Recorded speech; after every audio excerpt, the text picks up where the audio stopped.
दोस्तों वैसे तो किसी भी देश की नदियां, नहरें, समंदर देश के व्यापार में काफी इम्पोर्टेंट रोल प्ले करते हैं। पहले एक देश से दूसरे देश में व्यापार करने के लिए बड़े बड़े शिप और जहाजों का इस्तेमाल किया जाता था, लेकिन बढ़ती टेक्नोलॉजी के साथ साथ ट्रांसपोर्टेशन के क्षेत्र में काफी बदलाव आया है।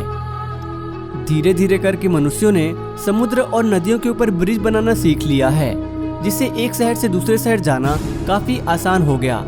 लेकिन क्या आपने कभी सोचा है कि समुद्र के अंदर इन बड़े और विशालकाय ब्रिजेस को कैसे बनाया जाता होगा? धीरे धीरे करके मनुष्यों ने समुद्र और नदियों के ऊपर ब्रिज बनाना सीख लिया, जिससे एक शहर से दूसरे शहर जाना काफी आसान हो गया। लेकिन क्या आपने कभी सोचा है कि समुद्र के अंदर इन बड़े बड़े और विशालकाय ब्रिजेस को कैसे बनाया जाता होगा? चलिए मैं आपको बताता हूँ कि आखिर इन सब ब्रिजेस को कैसे बनाया जाता है। लेकिन उससे पहले जानते हैं डेनमार्क और जर्मनी के बीच बन रहे इस अंडर वाटर टनल के बारे में। इंसान ने आज इतनी तरक्की कर ली है कि समुद्र के ऊपर ही नहीं बल्कि समुद्र के नीचे चीरती हुई लहरों के बीच भी अंडर वाटर टनल बनाने में महारत हासिल कर ली है। आज हम बात करने वाले हैं दुनिया के एक ऐसे ब्रिज के बारे में जिसे समुद्र के अंदर बनाया जा रहा है। रिपोर्ट के अनुसार इस अंडर वाटर टनल में 2 सड़क और 2 हाई स्पीड रेलवे लाइन होंगी। इस टनल को जर्मनी और डेनमार्क के बीच बनाया जा रहा है। ये टनल बनने के बाद यातायात के क्षेत्र में क्रांतिकारी परिवर्तन लाएगा। ये अब तक की सबसे बड़ी इंजीनियरिंग परियोजना है। इस टनल की लंबाई 18 किलोमीटर होगी और इसका निर्माण कार्य साल 2020 में शुरू हुआ था, जो कि साल 2029 तक बनकर तैयार हो जाएगा। इसके बनने के बाद ये लोगों के लिए एक वरदान साबित होगी।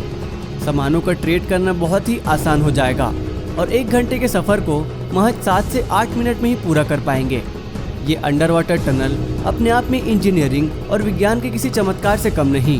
वैसे दोस्तों हमारे देश का सबसे लंबा और सबसे अनोखा ब्रिज कौन सा है, हमें कमेंट करके जरूर बताना। तो चलिए अब जानते हैं कि आखिर इन गहरे समुद्र में ब्रिज और अंडर टनल वाटर को कैसे बनाया जाता है।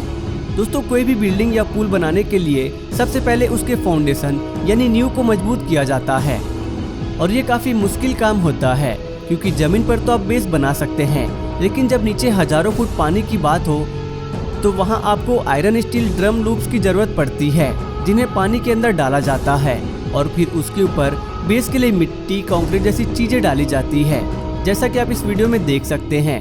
पुल की लंबाई के हिसाब से ऐसे कई लूप्स बनाए जाते हैं ताकि बाद में इन्हीं के ऊपर पिलर्स को खड़ा करके पुल के भार को बैलेंस किया जा सके।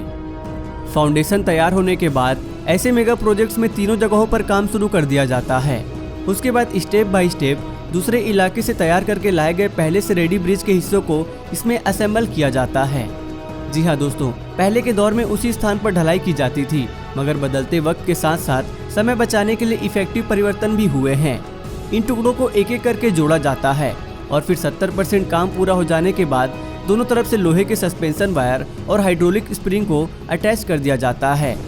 इन टुकड़ों को एक एक करके जोड़ा जाता है और फिर 70% काम पूरा हो जाने के बाद दोनों तरफ से लोहे की सस्पेंशन वायर और हाइड्रोलिक स्प्रिंग को अटैच कर दिया जाता है। ये काफ़ी मेहनत वाला काम है, लेकिन इसे लगाना बहुत इम्पोर्टेंट भी होता है, क्योंकि वायर और हाइड्रोलिक स्प्रिंग ही वो उपकरण है जो पुल के ऊपर पड़ने वाले दबाव और झटकों को सहती है और पुल को सालों साल तक बनाकर रखने में मदद करती है। इस तरह 90% काम हो जाने के बाद इसकी पेंटिंग और हैवी व्हीकल के साथ 1 महीने तक टेस्टिंग की जाती है और सब कुछ सही होने की स्थिति में इसका इनॉग्रेशन यानी पब्लिक यूज के लिए खोल दिया जाता है। तो दोस्तों ऐसे बनता है समुद्र के अंदर ब्रिज।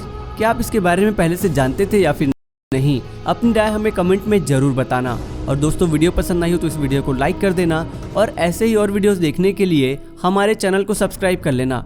वीडियो देखने के लिए धन्यवाद।